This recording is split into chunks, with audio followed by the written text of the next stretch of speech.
As EcoCycle celebrates 50 years of community-based zero-waste innovation, it's worth looking back at how our Boulder County community kicked off this incredible journey. It all started with a problem and a simple idea.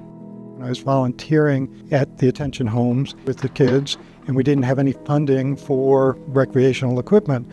So being an environmentalist, I decided we'd run some recycling weekends. We collected the material, we sold the material, we bought the recreational equipment, and I was at that point planning to pull the curtain and be done with my recycling career. Well, the phone kept ringing with everyone wanting to know when we were going to provide permanent collection and put together a more permanent program. There was a guy named Pete Grogan, and he was a social worker, and he hooked together with some other people and started to put together this idea of community recycling. Now, that was happening across the U.S. and a few other places. Boulder was one of the first. So we had a vision, but we were also inventing it as we went along.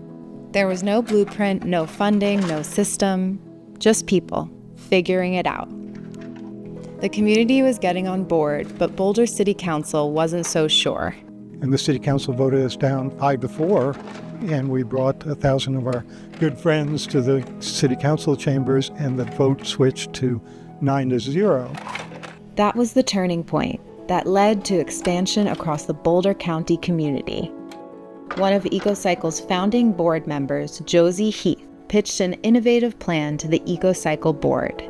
So I mentioned at the board meeting that I thought it would be great to have maybe something like block leaders where people could organize in their neighborhoods and get to know their neighbors. And it might be something that while you didn't agree with your neighbor about how you vote or where you go to church or something, you could all get your families around the idea that everybody is recycling. At one point, we had something like 800 block leaders who were all over the county, spreading the word about why recycling was important. If one person on the block will be your block captain and will knock on the door of all the other homes because they're not a stranger, they can get their foot in the door and say, I'm doing this, and I've talked to everyone else on the block. We're all going to do this. Won't you join us?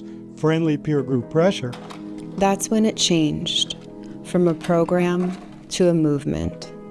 And it wasn't polished. It was messy. Real grassroots, ground level. We're riding around on a flatbed truck, jumping on and off of it to pick up all these things of glass and heavy papers and all that.